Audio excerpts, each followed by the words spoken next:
This is my grandfather, Tug, and I'm going to be interviewing for my AP Psych final project.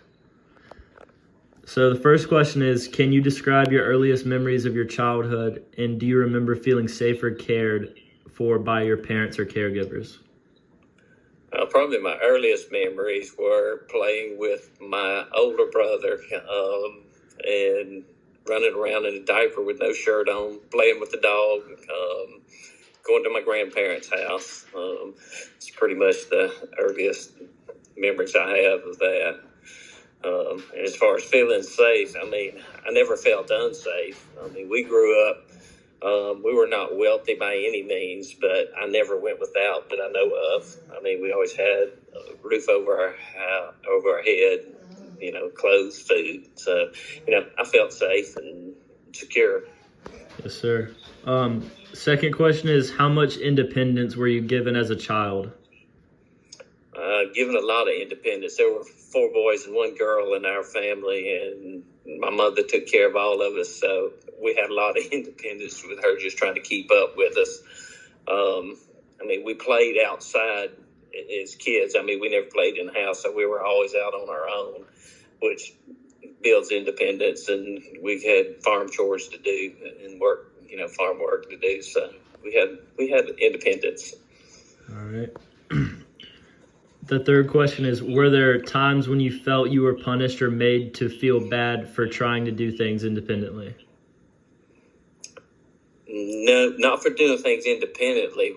Probably doing bad things independently. I was reprimanded or disciplined over. I got my share of spankings, but I didn't get near as many as I should have. All right. The fourth question is, how did you feel about taking initiative or being creative when you were a teenager? I pretty much had to take initiative when I was a teenager. My father was pretty much absent from my early teenage years on. He just wasn't around, and so I always worked through junior high and high school. I always worked and went to school, so I had to take initiative. And as far as being creative, I don't think I'm a creative person.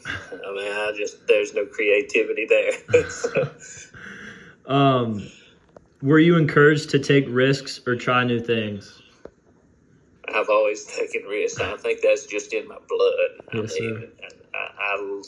I've always lived on the line and taken risks. I think it's just part of my DNA. Same thing. I think that runs across into an entrepreneurial type mindset also. Okay. Can you recall a time in your adolescence when you felt guilty about something you did or didn't do? Oh yeah, and I think all kids do. But I can think mine probably centered around cars, girls, or alcohol. What was school like for you? Did you feel confident and capable in your academic abilities? My academic abilities, yes. School was tough for me. We moved 16 times before I left home. I left home at 17 years old. And 8th grade, I was in Picayune, Mississippi. 9th grade, I was in Baton Rouge, Louisiana. 10th grade, I was in Hickson, Tennessee. 11th grade, I was in Dallas, Texas. 12th grade, I was in Wilcox County. So I was always a new kid on the block. And being the new kid on the block all the time didn't always make for the best scenario. Yes, sir. But I was always an honor student. There you go. Were there any particular accomplishments during your youth that made you feel proud or competent?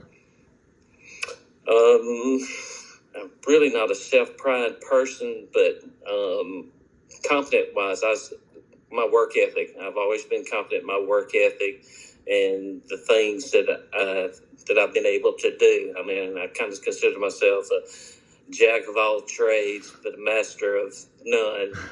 I can figure it out and I can get it done. Yes, sir. As you reflect on your life, are you mostly at peace with the choices you've made, or are there any regrets you still think about? pretty much at peace with my life. I mean, sure, there's things that back in life that I think if you could go back and redo, you would do different. So, I kind of think that's probably a type of regret if you'd go back and do it different. So, sure, there's some regrets back in there. What advice would you give to younger generations about growing older or maturing in life? You need to realize now that the days may seem long, but the years are short. I mean, I look at my life, and I think I had a lady tell me a long time ago, I don't know how I got here this fast, and that's really true. I mean, I've got a lot more days behind me than I've got ahead of me. Yes, sir. And the last question is, if you could go back in time and give your younger self advice, what would it be? I think that the thing there would be success isn't always measured in prosperity or money. The things that will be important in life is going to be your dignity and your integrity and your self-respect and the way you treat other people. All right. Thank you, Tug, and thank you, Mr. Crowder.